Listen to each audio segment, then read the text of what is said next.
Hola, saludos Ecuador, bienvenidos a este espacio informativo correspondiente a hoy miércoles 8 de julio.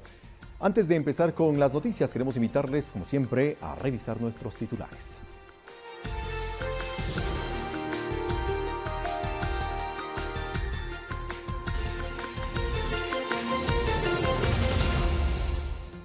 Presidente Moreno destacó el plan de reactivación económica y las acciones tomadas en torno al COVID-19 ante la CAN y la OIT.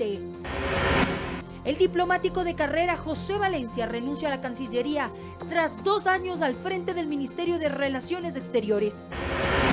En Pichincha aumentan los casos de COVID, las UCI se encuentran ocupadas casi al 100%. El Ministerio de Salud solicita a la ciudadanía ser responsable con su salud.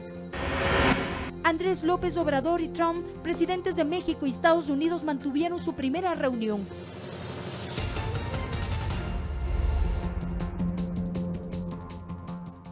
Arrancamos con el detalle. El presidente de la República, Lenín Moreno, recibió la donación de 50 respiradores para afrontar la crisis del COVID-19.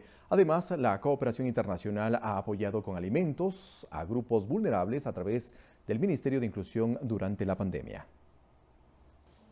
El primer mandatario estuvo presente en la entrega oficial de los 50 respiradores donados por la Agencia de Cooperación de Estados Unidos para el Desarrollo Internacional, USAID. La donación está valorada en $670,000. Habrán muchas vidas que estén a la expectativa de ello y habrán muchas vidas que salvarán precisamente por estos respiradores, estos 50 que se entregan el día de hoy y esos 200 que llegarán dentro de los próximos 15 días. Los equipos serán apoyo en las casas de salud para áreas de atención crítica, emergencia y atención a largo plazo. Esto se suma a los casi 16 millones de dólares en asistencia que nuestro gobierno ha proporcionado al pueblo de Ecuador durante los últimos meses para enfrentar a la pandemia. Los equipos serán distribuidos en los hospitales públicos de Azuay, Carchi, Chimborazo, Cotopaxi, Manabí, Morona Santiago, Pastaza, Santo Domingo de los Áchilas, Tungurahua y Pichincha. Esta última, indicó el ministro de Salud, vive una situación difícil por la demanda de camas para atender pacientes de COVID-19. Mientras tanto, la cooperación internacional ha apoyado también con alimentos a familias vulnerables. Más afectadas por el COVID a través del MIES, en el cual vamos a hacer transferencias monetarias. El alto comisionado de Naciones Unidas para los Refugiados coordinó con gobiernos locales y comunidades el apoyo a las personas en situación de movilidad. Para impedir desalojos y para apoyar, y con nuestros socios también de la sociedad civil, para apoyar a las personas que se están quedando sin trabajo. Verónica Rivadeneira, Ecuador TV. También el presidente de la República, Lenín Moreno, volvió a destacar la importancia del trabajo conjunto al momento de enfrentar al COVID-19 y sus repercusiones. Así lo dio a conocer en la 20ª reunión del Consejo Andino, donde se transfirió la presidencia pro tempore de Bolivia a Colombia. Una foto oficial que quedará para la historia. La reunión del Consejo Presidencial Andino fue a través de una plataforma virtual debido a la pandemia del COVID-19. Y por eso, el enfrentar a esta enfermedad de manera conjunta fue una discusión implícita en el encuentro regional. Como comunidad y región, tratamientos especiales para nuestras deudas, para acceso a medicamentos y a vacunas, que se presentará ya contra el COVID-19. La integración en distintas áreas marca la hoja de ruta para este organismo, cuya presidencia pro tempore 2020-2021 estará en manos de Colombia. Pero sobre todo, estaremos integrando un equipo para aprender de nuestras lecciones de cómo enfrentamos el COVID-19. Unida en la lucha contra la pandemia, contra la corrupción. Un trabajo que saben no será fácil, pero que precisamente con una mayor colaboración podrá llegar más pronto. La reconstrucción socioeconómica nos demandará mucho, a lo mejor muchísimo tiempo. Debemos ser creativos, emprendedores, resilientes y sobre todo solidarios. En este marco, el nuevo presidente pro tempore Iván Duque no dejó de lado la importancia que tiene la ciudadanía y por ende la democracia para que esta integración no vuelva a ser aprovechada solo a través de discursos, dijo. Rechazamos ese espíritu de la destrucción que hace apología del delito y que adicionalmente busca fracturar el espíritu de la integración. De hecho, en esta reunión participó como invitado especial Juan Guaidó, quien es reconocido por la CAN como el representante encargado del pueblo venezolano. Alec Llanos, Ecuador TV. Atención a la siguiente noticia. Tras 2 años al frente del Ministerio de Relaciones Exteriores, el canciller José Valencia oficializó esta tarde su renuncia al cargo. Al ser un diplomático de carrera, dijo, seguirá aportando en el servicio exterior. En mi trabajo yo me he orientado a fomentar las buenas relaciones del Ecuador con otros países y ampliar nuestras relaciones bilaterales, los esfuerzos regionales y la acción del Ecuador en organismos internacionales. Al presentar mi renuncia, yo he agradecido al presidente Lenín Moreno por la oportunidad de dirigir la diplomacia ecuatoriana, por la oportunidad también de materializar mi vocación de servicio público. En las nuevas responsabilidades que me sean asignadas como funcionario de servicio exterior, siempre tendré presente y continuaré con esa vocación de servicio.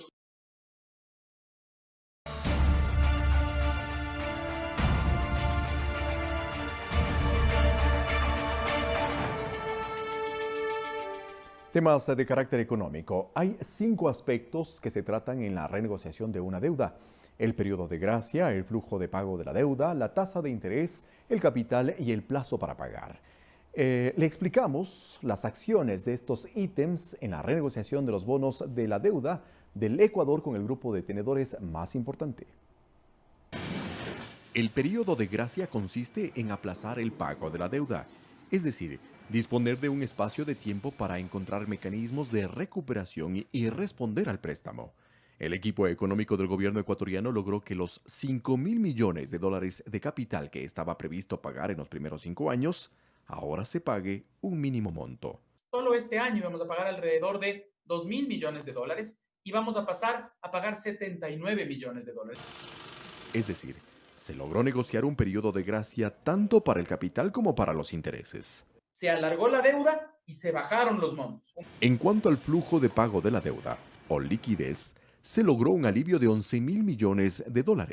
Es decir, esos desembolsos se alargan en el tiempo. Empieza en 2026 y luego se va haciendo en los próximos hasta llegar al 2040, es decir, va a ser un pago fraccionado del capital. Por lo tanto, también es una manera más llevadera de cumplir con esas obligaciones. En relación al capital, el total de la deuda suma $17.375 millones, pero esta bajará a $15.835 millones.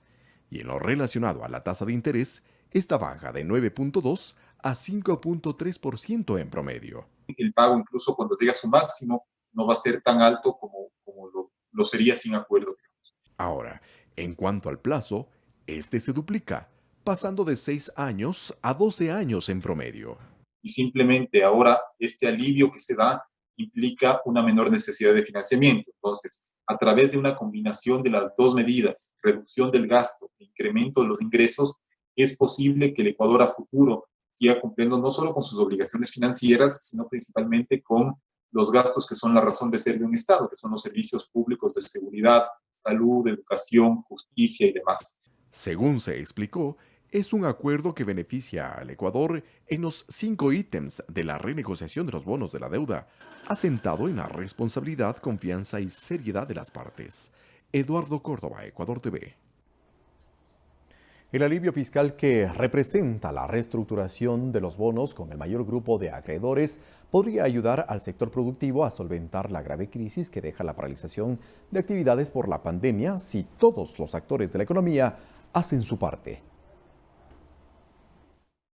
Patricio Alarcón, presidente de la Cámara de Comercio de Quito, considera que es necesario inyectar recursos al sector productivo, ya que durante la pandemia se han perdido 15.000 millones en ventas y más de 240.000 empleos fueron afectados.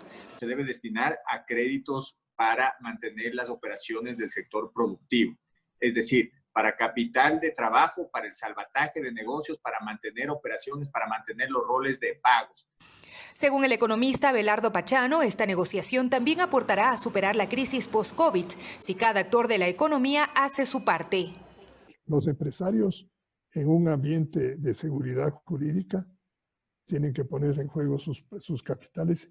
El grupo Ad Hoc, los mayores tenedores de bonos soberanos por 17.4 billones de dólares, aseguraron que este proceso de reestructuración sienta un precedente a esta negociación con los mercados emergentes post-crisis por el COVID-19 y demuestra cómo una buena relación deudor-acreedor conduce a resultados positivos. El Ecuador ha reducido en el 50% el valor presente neto de la deuda que tiene con los bonos. Primero, porque redujo en un 9% el valor del capital. Segundo, porque bajó las tasas de interés. Tercero, porque amplió los plazos. Cuarto, porque obtuvo periodo de gracia de interés. Quinto, porque obtuvo también periodo de gracia en pago de capital. Microempresarios como Sergio Palma Hervé, quien tiene una pequeña fábrica textil en la ciudad de Guayaquil, afectada gravemente por la paralización de actividades, recibió un crédito del Fondo Reactívate Ecuador. El gobierno se puso la pila en ese sentido. Yo sí creo que se va a necesitar otro empuje más. Pero según los expertos, para salir del hueco consecuencia del mal manejo de la economía por años, serán necesarias otras medidas. Hay que reevaluar la estructura del Estado, quién está aportando un valor a la sociedad, adecuarnos a la realidad de la recaudación, y eso es lamentable porque cada día recaudamos menos.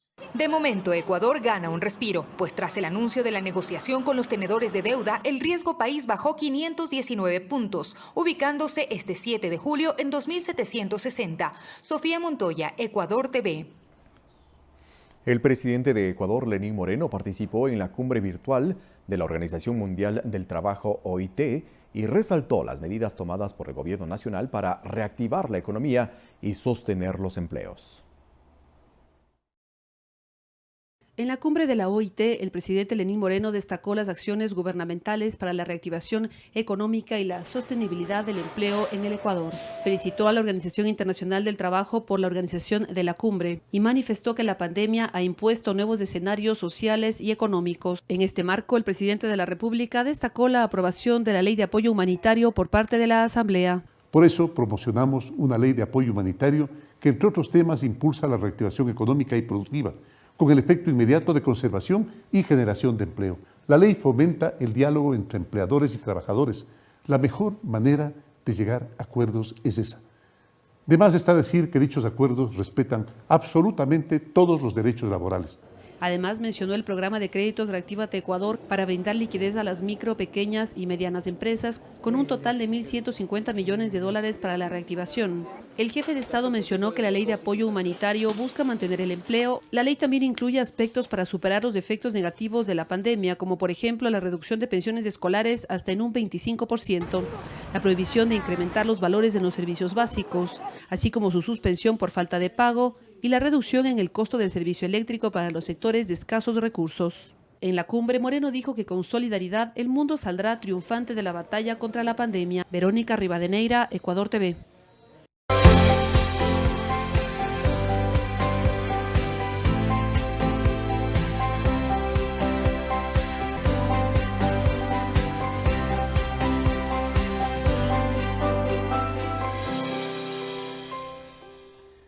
En efecto, en tiempos de pandemia es fundamental refinanciar deudas para evitar generar problemas adicionales en su historial crediticio. Expertos recomiendan que el primer paso es reconocer el estado real de sus obligaciones en el sistema financiero. Muchos ciudadanos presentan complicaciones para pagar sus deudas al sistema financiero. Por lo tanto, es urgente refinanciarlas. Primero, conocer el detalle de las mismas, los montos, tasas de interés y los plazos. El tema del diferimiento de la cuota, que conste en realidad en trasladar desde 2, 3, 4, 5, 6 cuotas determinadas por normativa y o por las políticas de las instituciones financieras en el tiempo, digamos así, manteniendo la cuota, etcétera, en un plazo diferente. Es importante, según los expertos, si está sobreendeudado, reducir el cupo de la tarjeta de crédito, establecer límites a las operaciones y verificar los costos de la refinanciación. En el caso de créditos hipotecarios, se puede bajar la cuota sin alargarla demasiado, ya que eso puede generar mayores intereses o gastos. Pero siempre está también la opción de tratar de unificar esas deudas y tener una sola obligación financiera con la institución que me dé la mejor condición del crédito, quizá un plazo mejor, quizá una tasa mejor, el cual me permita, o inclusive, por ejemplo, los temas de meses de gracia. Para el docente de la UDLA, Osvaldo Martínez, es importante si tiene el dinero pagar las deudas y no esperar. Pero si perdió su trabajo o se redujeron sus ingresos, es importante tomar otras decisiones. Entonces, si tú te endeudaste en el auto de $50,000 y hoy no puedes pagarlo, pues hay que sincerarse y decir, no puedo pagar. Hay que ver la manera de vender ese auto, pagar la deuda y con lo que me quede comprarme un auto mucho más modesto que va a cumplir la misma función. El experto sugiere también priorizar los gastos necesarios como alimentación, vivienda y salud y recortar otros, con lo cual es importante verificar que si no se puede pagar un arriendo alto, es mejor buscar otra opción más económica. Verónica Rivadeneira, Ecuador TV. En otro orden, la Superintendencia de Compañías presentó una denuncia ante la Fiscalía por uso de documentación falsa. Según la entidad, su imagen institucional es usada en supuestos certificados para autorizar créditos y otras gestiones bancarias. Hasta el momento, la Superintendencia de Compañías ha identificado al menos a 6 empresas que habrían dado mal uso de su imagen en documentación falsa, emitiendo certificados de dinero lícito, aprobación de créditos, autorización de cuentas bancarias y otros. Se podría deducir que quien lo emitió ha cobrado ese valor de $357. Nosotros no emitimos este tipo de oficios. Ante estos hechos que hemos tenido conocimiento, nosotros hemos procedido a presentar las respectivas denuncias en la ciudad de Guayaquil y también en La Tacunga. Las empresas vinculadas son Futuro LTDA, Créditos Andina Limitada, Politécnicos Créditos, Crediéxito Limitada, Financiera de Crédito Superior. Todas ofrecen en Ecuador préstamos de dinero al instante, sin garante, con la tasa de interés más baja del mercado, sin revisar el buró de crédito. Las consultas solo se las hace por WhatsApp o por correo electrónico, al igual que el envío de la documentación. La aprobación dura 1 hora. Estas compañías no constan dentro del catastro de las compañías constituidas en nuestra institución. Por lo que hacen advertencias. Están aprovechando de la ingenuidad o del desconocimiento de las personas o de algunos ciudadanos que podrían estar comercializando, ofreciendo este tipo de certificados fraudulentos y a cambio estarían cobrando un dinero. Mariuxi Buenaño, Ecuador TV.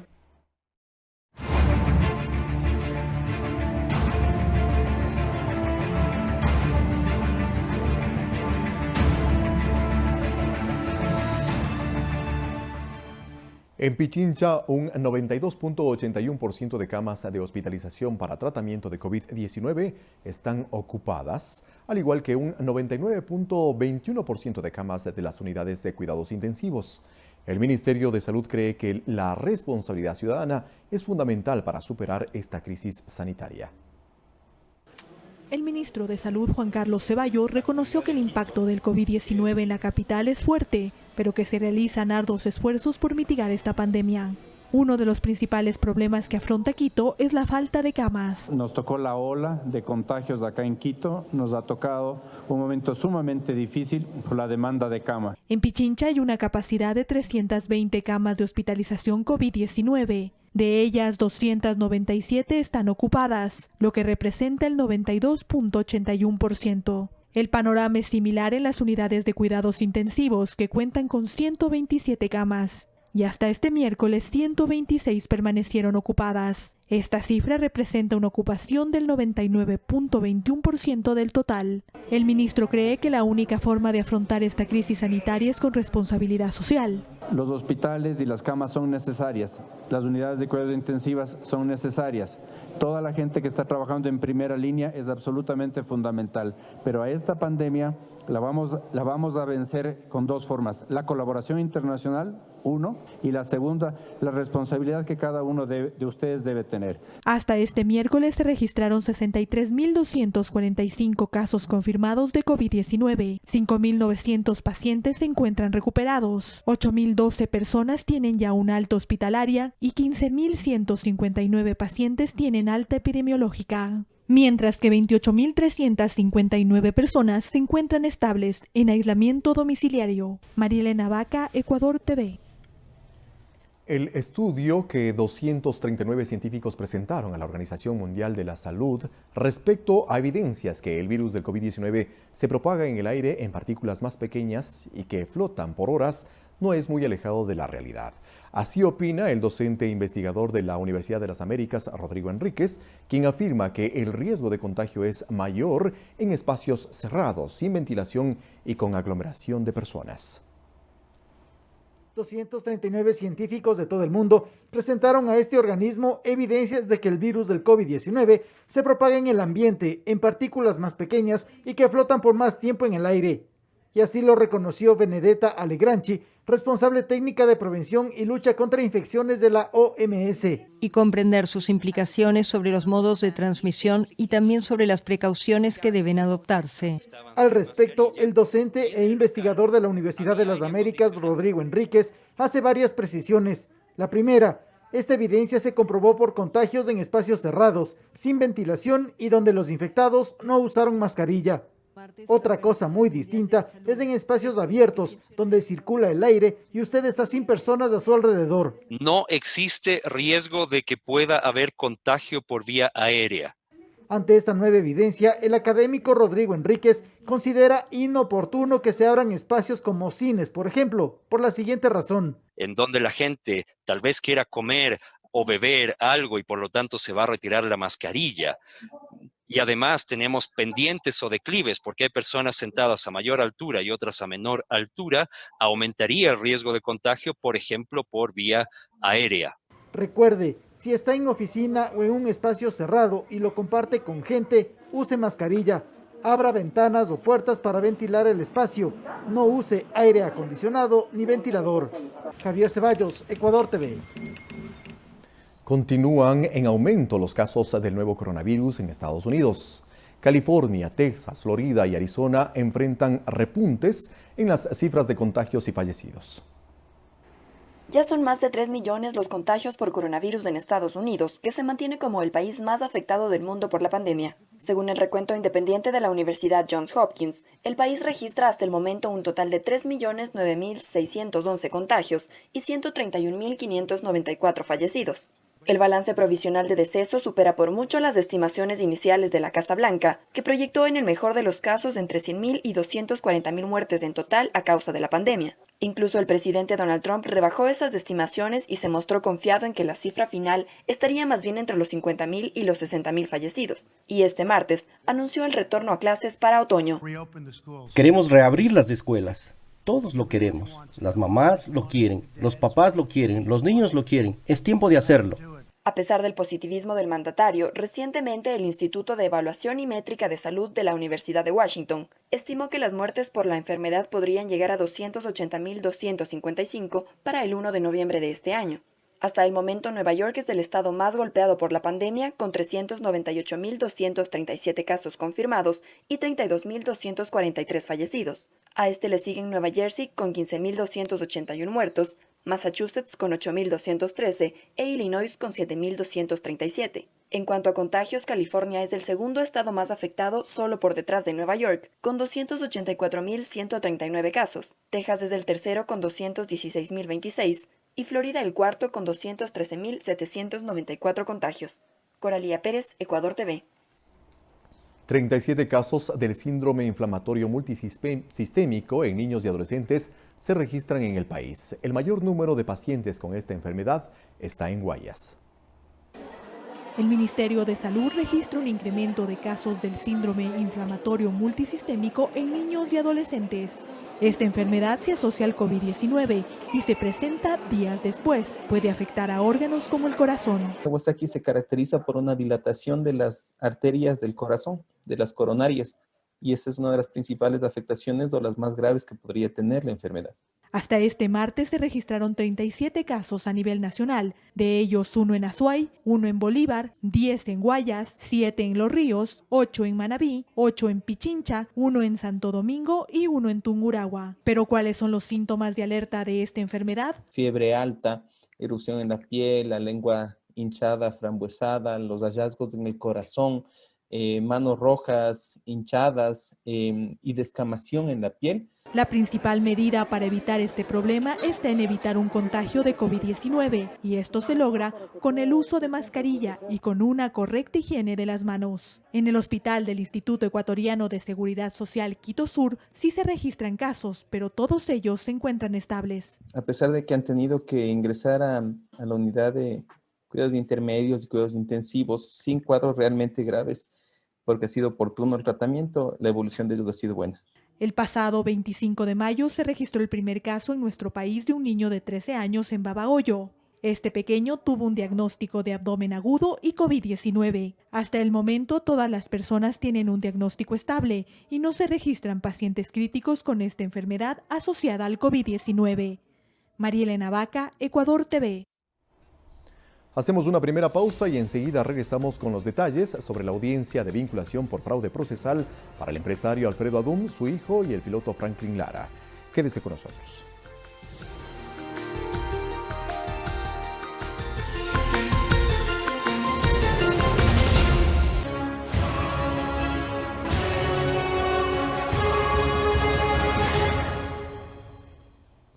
En efecto, la audiencia de vinculación por fraude procesal para el empresario Alfredo Adún, su hijo y el piloto Franklin Lara será el 10 de julio.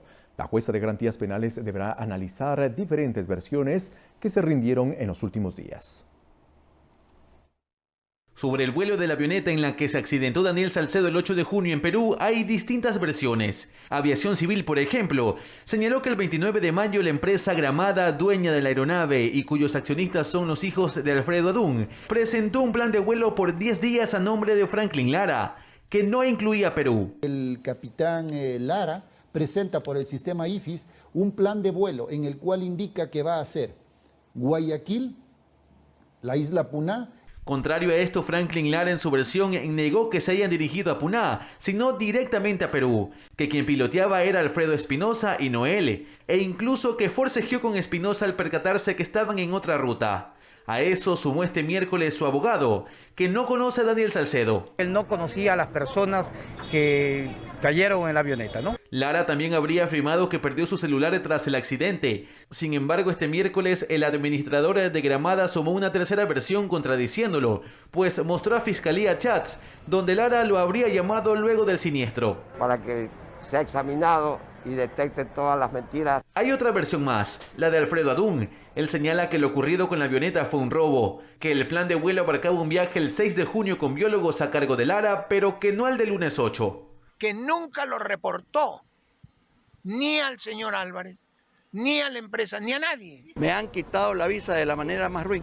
Esto deberá analizar la jueza Mónica Caicedo en la audiencia de vinculación por el delito de fraude procesal el 10 de julio contra Franklin Lara, Alfredo Adún y su hijo Estefano Adún. Luis Alfredo Zúñiga, Ecuador TV. En la mayoría de los casos, conseguir un carnet de discapacidad es una odisea para quienes realmente lo necesitan. Mientras unos lo logran en un día, otros esperan años o peor aún, nunca lo reciben. A pesar de todas las influencias que podría tener un exmandatario, Gustavo Noboa también vivió el viacrucis de quienes buscan acceder a un carnet de discapacidad. Mi hija Marisabel nació con un retardo mental. Ella falleció hace 2 años. Mi esposa, la ex primera dama, se pasó 2 años buscando un carnet de discapacidad, con la finalidad de que Marisabelita pueda tener un descuento en un viaje a Cuenca, en un viaje a Quito, con las personas y las profesoras de Fascinar. Aunque estuvo a su alcance comprarse un carro de lujo, no lo hizo. No faltó alguna persona que me diga, oiga doctor, ¿por qué no se trae un carro? Le dije, porque Marisabelita no puede traerse carro, porque ella lo sabe manejar. Y la discapacidad es de Marisabelita, no del papá. ¿Cómo puedo yo aceptar que personas que no tienen ninguna discapacidad se hayan comprado, no un carro, no es un carrito, es un carroto de 100,000 y pico de dólares? Nos han llenado de vergüenza los jueces, algunos fiscales, algunos jueces, algunos asambleístas o la mayoría, y todo esto, y entonces a la cárcel. Por casos como estos, 6 organizaciones de personas con discapacidad se reunieron en Guayaquil para anunciar la creación de una veeduría. Sea fraudulento, no fraudulento, estamos pidiendo que se haga una veeduría de todos estos carnets. Y en la asamblea estamos pidiendo que hayan unos representantes de todo tipo de discapacidad. Mariuxi Buenaño, Ecuador TV. El retiro de 300 visas americanas a ecuatorianos involucrados en actos de corrupción es una medida que el gobierno de Estados Unidos toma con seriedad. Lo analizamos. Fueron declaraciones que en días pasados dio el embajador estadounidense con relación al retiro de visas a ecuatorianos que son investigados por actos de corrupción. Vamos a continuar investigaciones internacionales. El diplomático del Servicio Exterior ecuatoriano indica que Estados Unidos está en la facultad de entregar las visas y asimismo retirarlas cuando estime conveniente y por un lapso indefinido. Asimismo destaca que no es la primera vez que en Ecuador se registra esta acción por parte del gobierno estadounidense. Sí, ha habido retiros de visas, particularmente de los Estados Unidos, a diversas personas ecuatorianas y por diversas razones. Se retiraron las visas y no tengo conocimiento de que se las haya devuelto o se les haya permitido aplicar posteriormente. Por su lado, el expresidente Gustavo Noboa señaló: Imagínense, a más de 300 personas. ¡Qué vergüenza! Pero qué vergüenza. Durante los meses de mayo y junio se han descubierto más de 500 casos de corrupción en compras de insumos médicos durante la pandemia. Guadalupe Ayoví, Ecuador TV. Los parámetros de legitimidad y transparencia, así como la capacidad de la formación de quienes serán los nuevos jueces en la Corte Nacional de Justicia, son claves en el concurso que plantea el Consejo de la Judicatura. Así lo detallan analistas consultados. La fase de postulación iniciará este jueves. La renovación parcial de la Corte Nacional de Justicia se efectúa por mandato constitucional cada 3 años. Así lo explica el abogado y docente universitario Gabriel Galán, quien además indica otra razón de la importancia por la que se efectúa este concurso. Es porque evidentemente se tienen que designar también los jueces que suplirán a aquellos que salieron fruto del último proceso de evaluación. Esas plazas no pueden quedar en el aire. Para el jurista Antonio López Cobeña, los parámetros de legitimidad y transparencia que plantea el Consejo de la Judicatura para su selección son fundamentales. Hoy día el Consejo de la Judicatura tiene un serio reto de elegir jueces con alto nivel académico, además de todas esas virtudes que deben acompañarle, como la independencia, la honestidad, la imparcialidad, de no representar intereses corporativos o políticos. Criterio con el que coincide el doctor Gabriel Galán, quien dice que debe existir una articulación institucional para conocer la probidad y comportamiento ético de los postulantes. Habrá que transparentar el tema de bienes, por ejemplo. Si hay algún tipo de análisis, tal vez en la unidad de análisis financiero respecto a transacciones anómalas. Ambos explican que se debe blindar el concurso para que no se objete injerencia político-electoral en torno a la coyuntura que vive el país. Total acceso a las veedurías ciudadanas. Cuando hay limitantes para acceder a la información en el proceso de selección es cuando empiezan a nacer las sospechas. Finalmente manifiestan que estos parámetros deben replicarse para procesos de evaluación posteriores, que se efectuará para jueces y fiscales. Olga Velasco, Ecuador TV.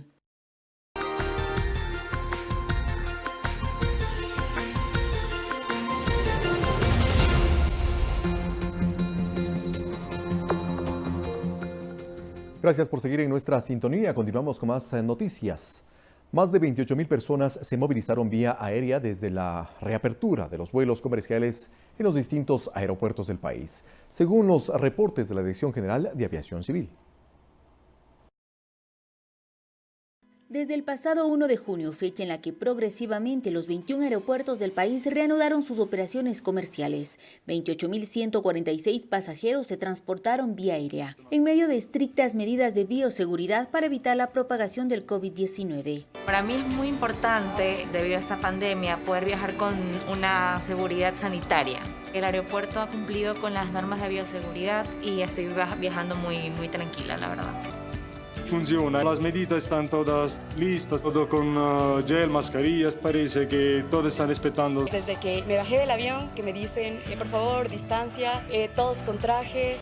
De la cifra total, el 38,6% de personas se movilizaron a nivel nacional a través de 17 operadoras aéreas, mientras que el 61,4% de usuarios viajaron al exterior. Además, se transportaron cerca de 10.500 toneladas métricas de carga entre flores, correo, productos secos y perecibles. Esto a través de 25 aerolíneas. Marcos Ubía, presidente de la Asociación de Representantes de Líneas Aéreas del Ecuador, cuenta que nuestro país fue el primero de Latinoamérica en reactivar este sector, pero advierte que será un proceso lento. Estaba viendo algunas estadísticas de IATA y de ALTA y más o menos están calculando que Latinoamérica llegará a los niveles del 96% del año 2019 de aquí a 3 años. Actualmente, para viajar vía aérea, los pasajeros requieren de una prueba negativa de COVID-19 y desde el 21 de julio los controles serán aleatorios. Olga Velasco, Ecuador TV. El lunes 13 de julio arrancará el proceso de admisión para la educación superior en el país. El examen está a cargo de la Secretaría de Educación Superior, que analiza si será o no presencial. Sin embargo, bachilleres consultados aseguran que con la modalidad de estudio virtual quedaron muchos vacíos que podrían perjudicarlos en la próxima evaluación. Optaron por estudiar al aire libre. Hace pocos días se graduaron de la secundaria y no perdieron el tiempo.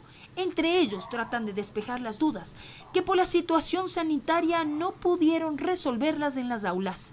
Arely tiene 18 años, quiere estudiar gastronomía, postulará a una universidad pública en la provincia de Chimborazo, pero está preocupada, teme no alcanzar el puntaje requerido. Aún no tengo las bases que el colegio me estaba dando y debo estudiar más. Lo mismo ocurre con Keila, postulará a una carrera de veterinaria. Quiero entrar a la central, el puntaje está de 927. La Secretaría de Educación Superior pondrá en marcha el proceso de admisión para el segundo semestre del año en curso. Tendrá 2 fases. Entre el 13 al 15 de julio se habilitará la cuenta para quienes tenían un cupo o no se presentaron a la evaluación. Y entre el 26 de julio al 2 de agosto, los bachilleres podrán inscribirse para el examen de acceso de educación superior, que reemplazará al Ser Bachiller, que fue eliminado. El Instituto Nacional de Evaluación Educativa elaboró varios modelos de examen con 1.400 ítems, que al momento se encuentran en proceso de evaluación y validación. Va a ser con profesores universitarios, con las universidades con quienes estamos trabajando. Se evaluarán conocimientos de matemáticas, lenguaje y literatura, ciencias naturales y sociales, pero con mayores seguridades para evitar que las pruebas se filtren como lo ocurrido en el anterior semestre. Época de pandemia, no han visto ciertos temas, esos temas no van, solamente lo que han visto, digamos, en el colegio. Desde el 13 de julio, los aspirantes podrán descargar los contenidos del examen a través de admisión.senacid.gov.es. La Secretaría de Educación todavía no ha anunciado si el examen será o no presencial. La fecha tentativa podría ser la última semana de agosto. Valeria Villarroel, Ecuador TV. Casi 2/3 de los hogares del país carecen de conectividad a Internet. Ante ello, y en medio de estos 3 meses y medio de clases no presenciales, UNICEF se suma a los esfuerzos para que los estudiantes de zonas como la Amazonía puedan contar con el apoyo de profesores para seguir con su formación académica. 154 millones de niñas y niños de América Latina y el Caribe quedaron temporalmente fuera de las aulas de clase a causa de la emergencia sanitaria. Pero mientras muchos pudieron continuar su aprendizaje a través de medios digitales, en zonas de la Amazonía ecuatoriana, por ejemplo, donde el acceso a internet, celular o televisor en el hogar es limitado, la realidad es distinta. Raiza es un caso y hasta su hogar llega su profesora Doris para entregarle su material de estudio. La historia de Raiza es un ejemplo de miles de historias de vida de niños, niñas, adolescentes en la frontera norte, donde UNICEF apoya a las escuelas rurales y sus docentes en brindar acompañamiento pedagógico, entregar material y brindar acompañamiento psicosocial a las familias y estudiantes. Pero no solo se trata de revisar asignaturas tradicionales como las matemáticas, historia y español. También se plantean actividades para hacerlas en familia, como recetas de cocina, manualidades y mensajes de prevención del contagio de COVID-19.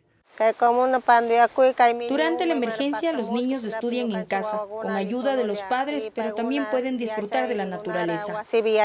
Para que no me dé coronavirus, me lavo las manos todos los días. Raiza es parte de un programa de educación impulsado por UNICEF en el marco de la emergencia, para ayudar a cerca de 1.200 niños en el Ecuador, quienes se encuentran en similares condiciones y que se agudizan ante la pandemia. Eduardo Córdoba, Ecuador TV. De otro lado, el acompañamiento de un adulto o de usted como padre o madre de familia es importante para que sus hijos no estén sobreexpuestos o hiperconectados a Internet. En esta época donde se ofrecen cursos vacacionales a través de la plataforma para reuniones virtuales Zoom, expertos plantean recomendaciones para la seguridad de nuestros niños. Los niños y jóvenes acabaron su periodo académico en la Sierra y Amazonía y lo hicieron a través de Internet. Debido a la emergencia sanitaria y por el alto riesgo de contagio, las opciones de cursos vacacionales para niños también se ofrecen ahora a través de la plataforma Zoom. Cristian Espinosa, periodista especializado en temas de Internet y cobertura móvil, cree que los padres de familia juegan un rol importante para evitar la hiperconexión de niños y chicos al Internet en esta época. Básicamente interactuando con ellos, dándoles posibilidades, porque también como padres nosotros a veces no les damos opciones para que ellos dejen la pantalla y hagan otra cosa que no sea solo estar ahí. Y ni hablar de la responsabilidad que tienen los adultos por su seguridad en la red. La palabra clave en estas vacaciones, en los cursos digitales, es acompañamiento. Para el psicólogo educativo Napoleón Vázquez, la descarga de energía que debe tener un niño es necesaria. Tenerlos todo el tiempo en Internet no es lo más adecuado. La sobrecarga de energía también afecta para el mal carácter y el mal genio. Los adultos deben, acotó Vázquez, involucrar a los menores en las tareas de casa, por ejemplo. Hay que organizar el día, hay que hacer un horario para la vida diaria del confinamiento. Es la tecnología y sus beneficios, es la tecnología también y sus amenazas. Javier Ceballos, Ecuador TV. Para precautelar la seguridad de los ecuatorianos en la emergencia sanitaria que vive el país, el Gobierno Nacional ofrece los servicios en línea de varias instituciones a través de www.gov.es. La oferta es variada para realizar trámites de la Dirección Nacional de Registro de Datos Públicos, la Dirección de Registro Civil, Identificación y Cedulación, el Instituto Ecuatoriano de Seguridad Social, el Servicio de Rentas Internas, el Ministerio de Trabajo, el municipio de Quito. Son organismos de una misma plataforma en la que usted puede realizar 2.660 trámites en línea de 101 instituciones de la función ejecutiva. De estos trámites, 1.376 se los puede efectuar directamente desde esta página web sin la necesidad de acudir a las instituciones. Recuerde, www.gov.es.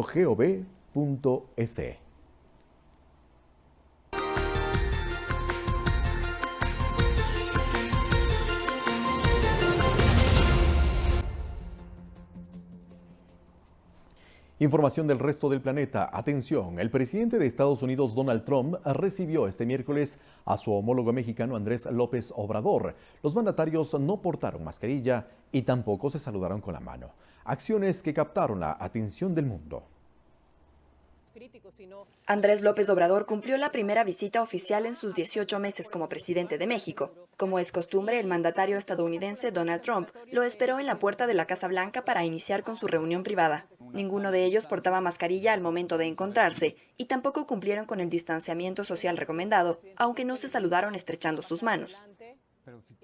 Al finalizar, ambos mandatarios ofrecieron una declaración conjunta en la que el presidente Trump aseguró que la amistad entre los países se fortalecerá. Este es verdaderamente un momento histórico de orgullo para ambas naciones. Con esta firma prometemos una amistad cercana y continua entre Estados Unidos y México. En los días previos a la reunión, la prensa mexicana puso especial atención a temas como la construcción del muro que separa a las dos naciones y que fue la obra emblema de la campaña de Trump, además del futuro de los llamados Dreamers del programa DACA, que casi desapareció por deseo del mandatario estadounidense. Coralía Pérez, Ecuador TV.